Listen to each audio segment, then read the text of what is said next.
Donald Trump reaching into his Mary Poppins bag of tricks again when it comes to the Surgeon General. He had previously, we talked about this the other day, had previously decided that he wanted this Dr. Jeanette Nashawat. Do either of you guys know how to say her name, her last name? It is the strangest spelling. Just nod or shake your head if you know well, how. You know what happened yesterday with my pronunciation? I said nod or shake your head. I'm just saying. It's Matt. You know that's not possible. I'm just saying, but banana. If I said it, you'd just say, that's not how it's said anyway. That's actually true. But Eric indicated he doesn't know how to say it. So we're just going to go with Neshawat. So she was a terrible pick, if I'm being honest. Some of these picks is just like Eric was talking about with the endorsements that Donald Trump chooses. Some of these endorsements, I don't quite understand. Some of these picks for these spots, I didn't really understand. One of those was Dr. Jeanette. She didn't speak out against masking during COVID. She didn't speak out against mandates. She didn't speak out against lockdowns. She also publicly very much simped for COVID vaccinations and boosters on Fox News. And so it was a very strange pick. I know we just talked about this the other day. It was a very strange pick, in my opinion, for him to bring on an RFK Jr. who was sounding the alarm about all of these crazy things that were happening. He was leading the charge. And then to pick someone like Dr. Jeanette just did not seem to align. And so once again, President Trump's like, okay, you know what? This isn't working. Out with you, in with Casey Means. This is Stanford Dr. Casey Means, who I would say is not without her share of criticism already. And I want to get into that because the Maha community is very divided right now, which is not what we need. It's very frustrating to see. We've finally gotten our moment on the big stage. And what are we doing? Arguing. So you have Fox News, RFK Jr. responded to the main arguments against Casey Means and picking her, which is, of course, she really never finished her residency and is not currently, as far as anyone can tell, not currently licensed to practice medicine in any of the 50 states. Watch. Casey Means, we felt, was the best person to really bring the vision of Maha to the American public. She has this unique capacity to articulate it. She's written a book that really mobilized, galvanized the movement. She is an extraordinary. She is excellence in everything that she's ever endeavored. Obviously, she's come under her own criticism about some of the things she's advocated for. She never finished her residency, and she doesn't currently have an active medical license. That's not. She was the very top of her medical class at Stanford. She's during her residency, she won every award that she could win. She walked away from traditional medicine because she was not curing patients. She couldn't get anybody within her profession to look at the nutrition contributions to illness.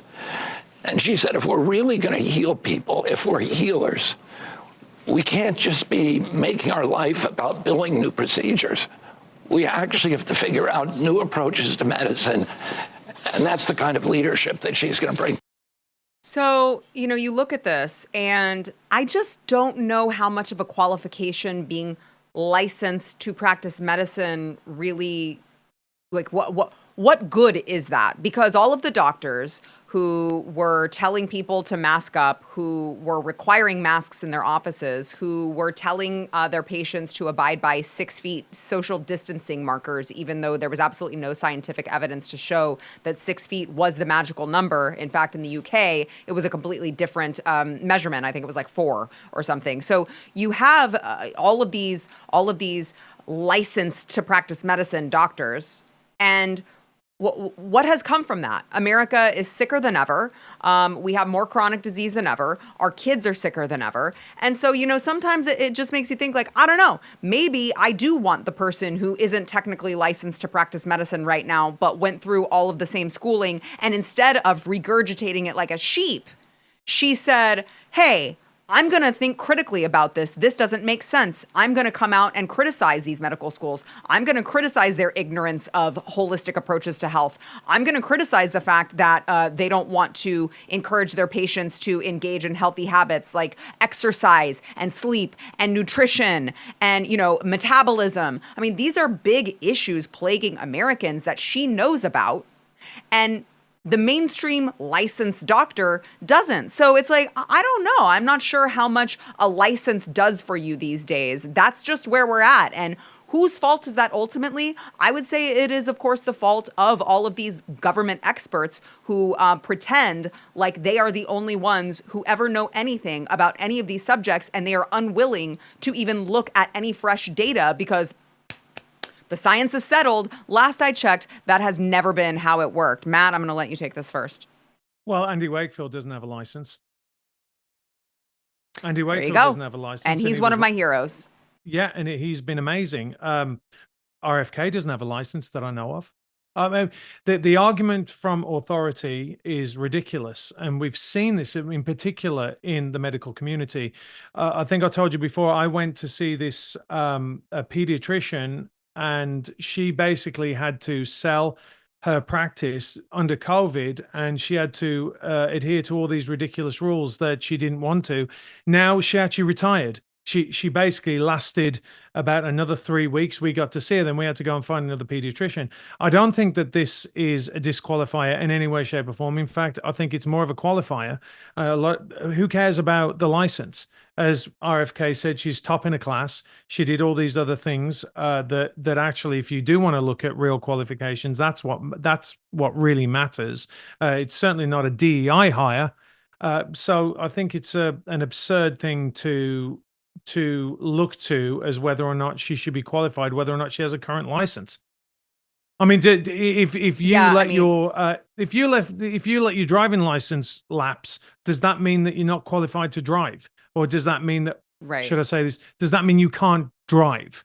It might be that you're not qualified to drive, like you can't practice, you can't get in the car. It doesn't mean you can't do it. It doesn't mean you don't understand how a car works. So it's absurd, and in fact, I think that's actually a positive. That, I mean, look, even Pete Hegseth, everyone was going on about why we need a general. We need a general in there. We need someone who's been in the system. And we would argue, no, we absolutely don't actually. We need a disruptor. And that's what I think she is. And I'm all for it, to be honest. I don't see the issue. Yeah, Eric, I think it goes back to Matt's point, what you were talking about in the last segment about bringing someone in who is going to be that disruptor, who is going to be unlike the status quo. Because, hey, guys, guess what? The status quo isn't working, just like in, all of these other aspects, the forever wars, in, the America Last agenda, in shipping our taxpayer dollars overseas, also in America's health. And this is just another example of that. Yeah, this is a big topic that so it's fresh on everybody's mind, especially with what happened after 2020, right? So to me, that is and maybe it's a little bit of recency bias, but did they get that part right? Is all I won't say all I care about, but if they got that right, that like Jay Buttigieg, I remember talking. It's funny how he's in the position now, and I just remember those old shows that we did, Sarah, and I was always talking about Jay. And it's funny that she comes from Stanford, where Jay came from, as well as Dr. John Ioannidis, all the people that got this stuff right. So the practice, the analogy that Matt used is absolutely perfect. While it might not be legal, obviously, for you to drive, if you lose your driver's license, you don't just up and forget. It's not like, oh, snaps, my driver's license expired and now I just don't know how to operate the wheel. That's just not how it works. And especially if she's someone that went to the same schools as all the people that we're supposed to trust, and she graduated at the top of her class, and she at least understands it. Well, cool. The whole appeal to authority is not going to work, especially on the American people right now, because they were swindled by the same folks that you told us to trust that were going through that and did have all the licenses and with the government doctors and everything, and they still got it wrong. So we know that doesn't mean anything with regards to actually understanding health. But yes, with regards to nutrition, and metabolism and all that, which seems to never be discussed with regards to health. We're such a reactionary populace where it's always about pilling everybody and taking as much medicine as you possibly can, or pills, narcotics, and everything to try to alleviate whatever pain that you have. And it's never about actually preventing any sort of issues that the American people face, especially with regards to diet. So people that are understanding that, those are the folks that you really want in these positions, right? It is people that are often unorthodox. And,